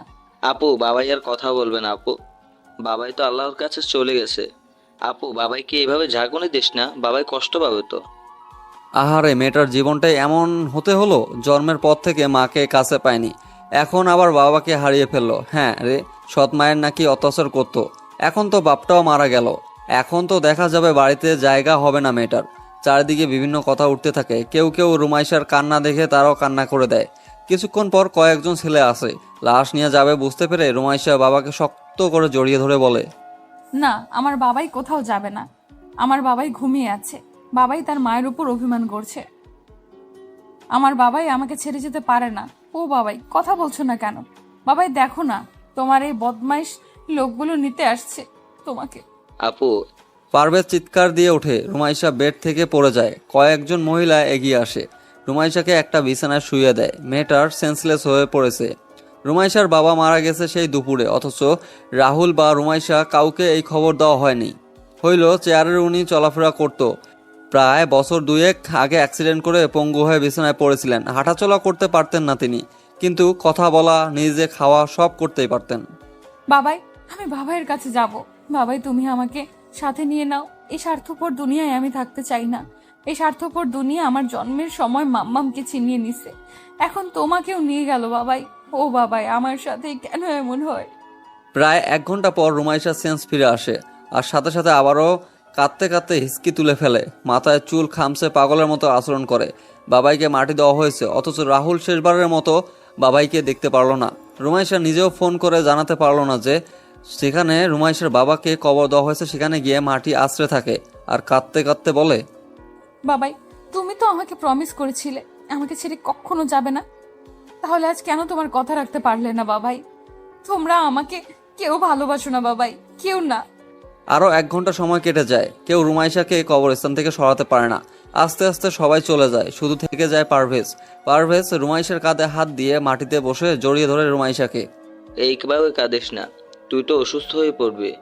আমার ফোন মা কেড়ে নিছিল আপু, সেজন্য কাউকে জানাতে পারেনি। আমাকে ক্ষমা করে দে আপু। এই পৃথিবীর কোনো মানুষ ভালো না, সবাই স্বার্থপর। নিজেরা নিজেদের সুখের ঠিকানা খুঁজে নেয়, বাকিদের দিয়ে যায় বুক ভরা যন্ত্রণা। একটা বার তারা ভাবে না তাকে যারা ভালোবাসে তারা তাকে ছাড়া কিভাবে বাঁচবে। আপু এসব বলতে নেই। বাবাই কি ইচ্ছে করে মারা গেছে বল? আল্লাহ তো বাবাইকে নিয়ে গেছে। এভাবে ভেঙে পড়িস না। ভাইয়া যদি জানতে পারে তাহলে কি হবে ভেবে দেখ। বারবার ফোন বাজায়। পারভেজ রুমাইশাকে ধাক্কা দেয়, ঢলে তার গায়ে পড়ে যায়। আবারও সেন্স হারিয়ে ফেলেছে। পারভেজ রুমাইশাকে কোলে নিয়ে রুমে যায়, বিছানায় শুয়ে দিয়ে সোফায় নিয়ে গা এলিয়ে দেয় নিজের। তারও তো খুব কান্না পাচ্ছে। ছেলে মানুষের কান্না করতে নেই কেন? কেন তারা কান্না করতে কষ্টগুলো হালকা করতে পারে না? বাবাই, তুমি আপুকে ছেড়ে কেন গেলে? আপুর তো তুমি আর ভাইয়ের ছাড়া কেউ নেই। মামুনি তো আপুকে কষ্ট দেয়। আপু এখন তোমাকে ছাড়া কিভাবে থাকবে? আবারও ফোনটা রিংটোন শুনতে পায় পারভেজ। রুমাইশা পকেটে ফোন আছে, আর পারভেজ ফোনটা বের করে নাম্বার দেখে রিসিভ করে। এই মেয়ে, তোমার কি সমস্যা? হ্যাঁ, প্রায় 100 বার ফোন করছি। ফোন ব্যবহার করো কিসের জন্য? যদি সময় মতো ফোন রিসিভ না করতে পারো। আমি পারভেজ, রুমাইশা আপুর ছোট ভাই। কিন্তু আপনি কে ভাইয়া? হায় রে, ফোনটা রিসিভ হলো, তাও আবার শালাবাবু রিসিভ করলো। আমি আহনাব, তোমার রাহুল ভাইয়ার বন্ধু। তোমার আপু কই? রাত 12টা থেকে 13টা বাজতে চললো, তো তোমার আপু কি বেঁচে আছে? তোমার রাহুল ভাইয়া নাকি ফোনে পাইনি ওকে? আপু ঘুমাইছে, সকালে আপুর ঘুম ভাঙলে আপনি কথা বলে নিন। আর ভাইয়া, রাহুল ভাইয়া কেমন আছে? তোমরা মারার চেষ্টা করে আবার শুনতে চাচ্ছ কেমন আছে? আচ্ছা, রাহুল তো অফিসে কাজ করতো, তাহলে কেন মারার চেষ্টা করলে তোমরা? ও তো বসে বসে খেত না। আমি না, মামুনিকে মারতে চাইছিল। আমি তো আপনাকে আগে ফোন দিয়ে জানিয়ে দিয়েছিলাম। ভাবছিলাম যে আপনি রাহুল ভাইয়াকে ফোন করে সাবধান করবেন, কিন্তু না, আপনি তা না করে এখনই চলে আসছিলেন। ও, তার মানে তুমি ফোন করছিলা? কিন্তু তুমি তো সেটা রাহুলকেও বলতে পারতে। যদি বলতে ভাইয়া মা তোমাকে মেরে ফেলতে চায়, তাহলে তো হয়ে যেত। ভাইয়াকে বলছিলাম, ভাইয়া মজা ভেবে উড়িয়ে দেয়। আমি কি করব? ভাইয়া বলে সৎ হোক মা তো, তাই আপনাকে জানিয়ে দিয়েছিলাম। রুমাইশা আপু মরার মতো ঘুমিয়েছিল, তাই আপুকে বলতে পারে নাই। তাছাড়া মেয়েদের রুমে অনুমতি ছাড়া প্রবেশ করা নিষেধ আমাদের। বাহ, ভালো। সেসব বাদ দাও, তুমি এত রাতে রুমাইশার রুমে কি করছো? বাবা, পারভেজ বলতে গিয়ে থেমে যায়, ভাবে এখন না, বলা উচিত না। রাহুল ভাইয়া তো অসুস্থ, বাবাইয়ের মৃত্যুর খবর পেলে আবারও অসুস্থ হয়ে পড়বে। সেই ভেবে আর কথা না বলে ফোনটা রেখে দেয়। তা তোমার ফোনের কথা মনে হয়েছে শেষমেশ? আমি ভাবছিলাম আমার সাথে সাথে তুমি ফোনের কথা ভুলে গেছো। সকাল 9টার সময় রুমাইশার ঘুম ভেঙে যায়। রাতে পারভেজের ঘুমে একটা ইঞ্জেকশন দিয়ে রাখছিল। রুমাইশা একবার সোফায় চোখ বুলায়, পারভেজ এলোমেলো হয়ে শুয়ে আছে। ফোন চেক করার পর দেখে রাহুল আনহাফ কয়েকবার ফোন করেছে, তাই ভাইয়ার সাথে হালকা কথা বলে আনহাফকে ফোন দেয়। না, মনে পড়ে নাই। কাউকে কি মনে পড়া খুব দরকার নাকি? আপনাকে কিছু কথা বলার ছিল ভাইয়া। বলো। আমি ডিভোর্স চাই। আমার থেকে আপনি 10 বছরের বড়, আপনাকে স্বামী হিসেবে মেনে নিতে পারবো না আমি। তাছাড়া আপনার জিএফ আছে সেটা আমি জানি, আর আর আমাকে আমার মতো ভালো রাখার ক্ষমতা আপনার নাই। আমি যেইভাবে চলাফেরা করি তা আপনি দিতে পারবেন না। কি বলছো ভেবে দেখছো? পাগল হয়েছো নাকি তুমি? একটা কথাও না। সকাল সকাল কি নেশা করছো? মা বাবা আমাদের সম্পর্ক মেনে নিছে। ভালো, বাট সরি ভাইয়া, আমি আপনার সাথে সম্পর্ক রাখতে পারলাম না। আমি ঢাকায় গিয়ে ভাইয়াকে আমার কাছে নিয়ে আসব। তুমি ভেবে বলছো? হুম। আনহাফ আর কিছু বলল না, ফোনটা কেটে দেয়। তারপর ধীর কণ্ঠে বলে, যাক ভালোই হলো, নিজ থেকেই তো সরে গেল। আমি তো বাধ্য করি নাই। মুন্নির সাথে সম্পর্ক ঠিক করতে হবে, যতই হোক সে আমার প্রথম ভালোবাসা। আর তাছাড়া রুমাইশার সাথে মিথ্যা ভালো থাকার অভিনয় আর চালিয়ে যেতে হবে না। এসব ন্যাকামি করে তা সহ্য করা লাগবে না। ওরে নাকি কিস করো, হ্যানত্যান অসহ্য সব রাহুলের জন্য। এর জবাব আমি দিব একদিন।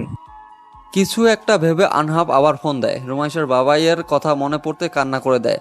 বাবাই মারা গেছে আর এখানে আনহাবের সাথে ডিভোর্স নিয়ে কথা বলতেছে। এসব এখন বলতে কার বা ভালো লাগে, কিন্তু আর কথা বাড়াতে চায় না বলেই সে সকাল সকাল কথাটা জানিয়ে দেয়। ফোনের শব্দ বিরক্ত হয়ে চোখের পানি মুছে ফোনটা রিসিভ করে। কি হয়েছে, কি সমস্যা? নাম্বার কি ব্লক লিস্টে ফেলাতে হবে নাকি? আমাকে আর বিরক্ত করবেন না। আমার টাকা নেই সেজন্য আমাকে ছেড়ে যাচ্ছ রুমাইশা? আসলেই মেয়েরা টাকার লোভী হয়। মা ঠিকই বলছে, জীবনে কিছু করতে হলে আগে প্রচুর টাকা কামাতে হবে। আহনাফ, আপনি হয়তো জানেন না, মানুষ অনেক স্বার্থপর, তারা নিজের ভালোর জন্য সব করতে পারে। আমি না হয় আমার ভালোর জন্য আপনাকে ছেড়ে দিলাম। তাছাড়া আপনার তো জিএফ আছে, সেটা আমি জানি। তোমার জন্য আমি মুন্নির সাথে সম্পর্ক শেষ করার সিদ্ধান্ত নিচ্ছি। আর তুমি? যাক ভালো হইছে, নিজের আসল রূপ দেখিয়ে দিছো। ভালো থেকো, আর জ্বালাবো না। তাহলে আমাকে কিভাবে ভালোবাসতেন? আপনি তো মুন্নি আপুকে ভালোবাসেন। তাই প্লিজ একসাথে দুই নৌকায় পা দেওয়ার চেষ্টা করবেন না। ভালোবাসার মর্যাদা দিতে শিখেন। রুমাইশার সব বিরক্তি লাগতেছে, লাইন কেটে ফোনটা অফ করে দেয়। তারপর বাবার কবরে গিয়ে বেশ কিছুক্ষণ সেখানে বসে কান্না করে। চোখের পানি মুছে তার সৎ মায়ের সামনে এসে দাঁড়ায়। এইভাবে রুমাইশাকে নিজের সামনে দেখে উনি কিছুটা ভয় পায়, সেটা নিজের মধ্যে চেপে রাখে। কিছু বলবে তার আগে রুমাইশা চিল্লিয়া বলে, কি ভাবছেন বাবাকে মেরে ফেলে ওনার সব সম্পত্তি ভোগ করবেন? এটা কখনো হতে দিব না। মাত্র 3টা বছর, এই 3 বছর সুখে থাকেন, তারপর সুখ কি জিনিস খুঁজে পাবেন না। ধ্বংস করব সব আমি। আমাকে এতিম করার জন্য আপনাকে রাস্তার ফকির বানিয়ে দিব। আপু চল, এই খারাপ জায়গায় তোর থাকার দরকার নেই। মা ভালো না, উনি টাকার জন্য সব করতে পারে। আমিও তোর সাথে যাব। আজ থেকে আমি তোদের সাথে থাকবো। আর মামুনি, এই 5 লক্ষ টাকা নিয়ে গেলাম, এটা আমার টাকা, তাই এটা নিয়ে কথা শোনাতে আসবেন না। পারভিন চৌধুরী হা হয়ে যায়। আজ ছেলেটাও তার বিরুদ্ধে, কিন্তু তাতে কি? উনি তো সব সম্পত্তি পেয়ে গেছে, আর কি লাগে তার? এমনই থেকে ছেলেটার থেকে মেয়েটা তিনি বেশি পছন্দ করে।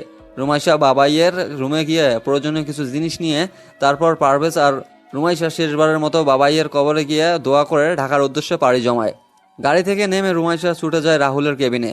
ভাইয়ার যত কাছাকাছি আসে ততই তার বাবাইয়ের জন্য খারাপ লাগতেছে। আসমকি রুমাইশার এমন কান্না দেখে রাহুল ভরকে যায়। হুট করে কোথা থেকে উড়ে এসে এমন করে কান্না শুরু করেছে। রাহুল আশেপাশে তাকিয়ে দেখে বাবাইকে নিয়ে আসছে কিনা, সেটা দেখার চেষ্টা করে, কিন্তু রাহুল কিছু দেখতে পারে না। রুমাইশা ওকে সম্পূর্ণভাবে জড়িয়ে ধরে রাখছে। আনহাব দুপুরে খাবার খাওয়ার জন্য রাহুলকে কেবিনে আসে। রুমাইশাকে দেখে একটা হালকা হাসি দেয়।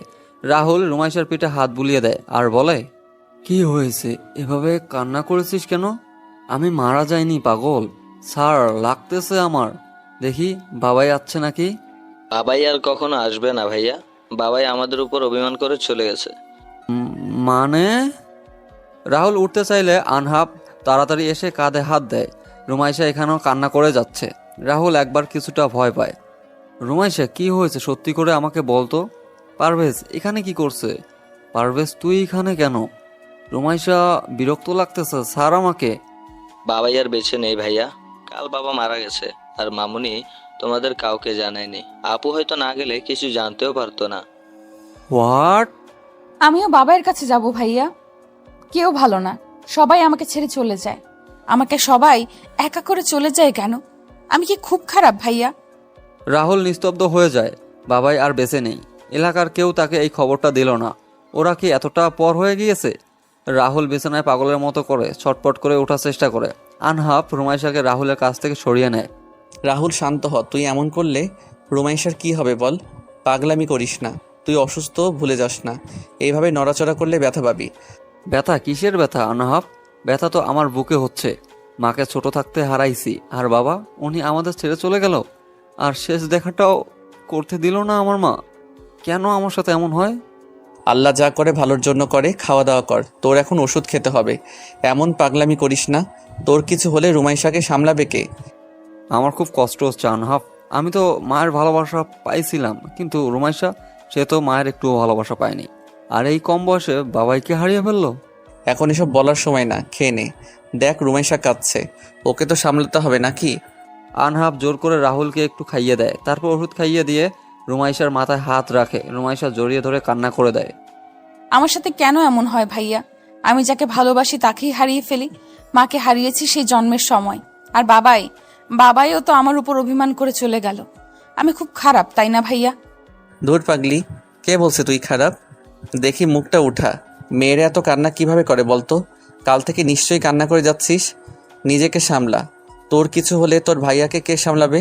তুই ছাড়া তোর ভাইয়ার কি কেউ আছে বল? নিজের ভালোবাসার মানুষগুলোকে চোখের সামনে হারিয়ে যেতে দেখছি ভাইয়া।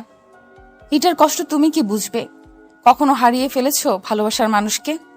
এত কথা বলিস না তো। রাত থেকে নিশ্চয়ই কিছু খাস নাই। পারভেজ, তুমি তোমার আপুর কাছে থাকো, আমি বাহির থেকে খাবার নিয়ে আসি। আমি খাবো না। পারভেজ, তুই বাহির থেকে খেয়ে আয়, আমি ভাইয়ার কাছে থাকবো। জেদ করিস না রুমাইশা, এভাবে থাকলে অসুস্থ হয়ে পড়বি। আমি অসুস্থ হয়ে পড়ছি, সেটা তো কেউ বুঝবে না। আমি মানসিকভাবে অসুস্থ। আমাকে একটু একা ছাড়ো প্লিজ। রুমাইশা রাগী কণ্ঠে কথা শুনে আনহাব নিজেকে ছেড়ে দেয়। রাহুলের সাথে কিছুক্ষণ কথা বলে যায়। পারভেজ সেই কাল থেকে না খেয়ে আসে, সেজন্য রুমাইশা ওকে বাহির থেকে খাবার নিয়ে আসতে বলে। রাহুল চোখ বদ্ধ করে ওয়াশরুমে রুমাইশাকে ডাকে। বলো। নিজেকে শক্ত কর। তোর কি মনে হয় বাবাই কিভাবে মারা গেছে? কিছু শুনছিস? পারভেজ বলো, হঠাৎ নাকি বাবা স্ট্রোক করছে? ডাক্তার নিয়ে আসার পর জানাইছে বাবাই মারা গেছে, তাই আর আলাদা করে হসপিটালে নিয়ে যায়নি। বাবাই শুধু হাঁটতে পারতো না, সব দিক দিয়ে ভালো ছিল। হুট করে এমন কেন? জানি না, মা কিছু করেছে নাকি? মা কাকে মা বলছো ভাইয়া? সৎমা কখনো মা হতে পারে না। আচ্ছা ভাইয়া, মারা বুঝি সন্তানদের অভিশাপ দেয়? কি সব বলিস পাগলের মতো? কিছু খেয়ে নে যা, কালকে গেছিস কিছু খাস নাই নিশ্চিত। ওই তো পারভেজ জুস ফলমূল আনছে, খেয়ে নে। হ্যাঁ আপু, তুই এগুলো খেয়ে নে। আর ভাইয়া, তোমার শরীর এখন কেমন? বাসায় কবে যেতে পারবা? আর 3 দিন পর যেতে পারবো। বাট তুই এখানে কেন বলতো? তোর মা বুঝি আসতে দিল? না, আমি চলে আসছি। ওই মহিলার সাথে থাকবো না। আমি আজ থেকে তোমাদের সাথেই থাকবো। যদি না রাখো একা থাকবো, তবুও বাসায় যাব না। তুই থাকতে পারবি পারভেজ? এখানে আমার কোনো চাকরি নাই, আর মা নিশ্চয়ই অফিসে বসতে দিবে না। আমাদের বাড়িতে চলাফেরা আর এখানে এটা অনেক আলাদা। তোমরা যদি পারো আমিও পাবো। আমি তো এবার জেএসসি এক্সাম দিছি।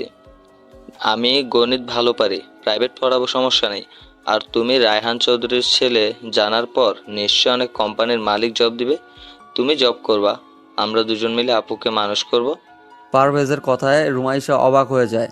এইটুকু ছেলে কি ভাবছে? রাহুল হালকা হাসে। ছেলেটা এখনই কি করবে প্ল্যান করেছে। রুমাইশা হালকা রেগে বলে, আমি বুঝি মানুষ না, তাই নতুন করে আমাকে মানুষ করবি? ভাইয়া, আপুকে কি মানুষ মনে হয়? কিসের মতো লাগছে বলতো? বাদরের মতো? না না, হাতিও না। আমার আপু হচ্ছে পরী। পারভেজ রুমাইশার মুখে ফল তুলে দিয়ে কথাটা বলে। রাহুল ফিক করে হেসে দেয়। কখন হাসাতে হয় ছেলেটা ভালো করেই জানে। রাহুল রুমাইশার দিকে তাকিয়ে বলে, এক কাজ কর, তোরা চট্টগ্রাম চলে যা, গিয়ে একটা বাসা খুঁজে সুন্দর করে সাজিয়ে নে, তারপর এখানে চলে আসিস। পারভেজ আর আমি চট্টগ্রামে থাকবো, তুই এক্সামের আগে চলে যাস। কেন ভাইয়া, আপু আমাদের সাথে থাকবে না নাকি? আরে না রে গাধা, তোর আপু তো বিবাহিত, সেজন্য জামাইয়ের সাথে থাকবে।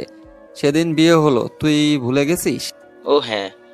আনহাব তখন রুমে আসে। রাহুলের কথা শুনে একটা সুযোগ পায়, আর সেই সুযোগ কাজে লাগিয়ে বলে, না, রাহুল তোর বোন তোদের সাথে থাকবে। আমার সাথে সব সম্পর্ক শেষ করছে ও। আমি তো তোদের মতো ধনী না, তোদের মতো করে চলাতে পারবো না। আনহাব গায়ের অ্যাপ্রনটা খুলে হাতে নেয়, মুখ থেকে মাস্ক খুলে রাহুলের পাশে এসে কথাটা বলে। রাহুল অবাক হয়ে রুমাইশার দিকে তাকিয়ে দেখে। রুমাইশা আনহাবকে কি বলছে এসব? পাগল হয়েছিস নাকি? সম্পর্ক তুই ছেলে খেলা মনে করিস নাকি? চুপচাপ ওর সাথে থাকবি, আর কিছু যেন আমার না বলতে হয়। আমি এটা নিয়ে আর একটা কথাও বলতে চাই না। আমি তোর জন্য আনহাবকে। রাহুল বলতে গিয়ে থেমে যায়। এখন এসব বিষয় না বলা ভালো। রুমাইশা মুখটা খুব ইনোসেন্ট বানিয়ে দিল। আমি যদি তোমাদের বোঝা হই তাহলে চলে যাচ্ছি, কিন্তু আমি আহনাফ ভাইয়ার সাথে থাকতে পারবো না, ব্যাস। রাহুল বাদ দে, আমিও এই সম্পর্ক রাখতে চাই না। আমার জিয়া বাচ্চা জানিস তো, 3 বছরের রিলেশন। তোর জন্য আমি রুমাইশাকে বউ হিসেবে মানতে চাইছিলাম, কিন্তু ও যখন নিজের সম্পর্ক রাখতে চাচ্ছে না, তখন জোর না করাই ভালো। আর 2 বছর পর মুন্নির ডাক্তার পড়া কমপ্লিট হবে, তখন আমরা বিয়ে করব। রুমাইশা এখনো ছোট, ওকে ওর মতো থাকতে দেওয়া উচিত আমাদের। তোরা যা ভালো বুঝিস তাই কর, বাট আমার কাছে তো না আছে টাকা, না মানে কিছুই নেই। এই কয়েকদিনে কিভাবে চলবো? ভাইয়া, আমি থাকতে কোনো চিন্তা করতে হবে না। আমি বাসা থেকে আসার সময় 5 লক্ষ টাকা নিয়ে আসছি, এটা দিয়ে 5 মাস চালিয়ে নেব। ওরে গাধা, এটা তোর বাপের রাজপ্রাসাদ পাসনি। এই 5 লক্ষ টাকা দিয়ে 5 বছর চালাতে হবে আমাদের। তোদের দুজনের পড়াশোনা সব চালিয়ে যেতে হবে। আচ্ছা, সেটা পরে দেখা যাবে। বাবাই না আসুক, তাও আমি আপুকে রানীর মতো রাখবো, দেখে নিও। রুমাইশা ঠোঁট উল্টিয়ে বলে। রাহুল কিছু বলে না, পাশে শুয়ে থাকতে বলে। বাবাইয়ের জন্য মন খারাপ হচ্ছে, সেজন্য এমন করতেছে মেয়েটা, আর এটা তো স্বাভাবিক। আনহাব ঢাকায় নিজের কাজে ব্যস্ত এখন। রাহুল চট্টগ্রাম চলে গেছে 3 দিন আগে। পারভেজ এই 3 দিনে বাসায় যা যা লাগে সব কিনে নেয়। বাসা ভাড়া মাসে 12,000 করে, 3টা রুম, 2টা বাথরুম, একটা কিচেন রুম। বাথরুম যে রুমে আছে সেটা রাহুলকে দেওয়া হয়েছে, বাকি 2টা থেকে কর্নার যে রুম সেটা রুমাইশা নেয়, মাঝখানে রুমটা পারভেজে থাকে। এসব করতে প্রায় 2 লাখ টাকা শেষ। পারভেজের একটা কথা, বাসায় যেভাবে থাকতাম এখানেও সেভাবে থাকবো।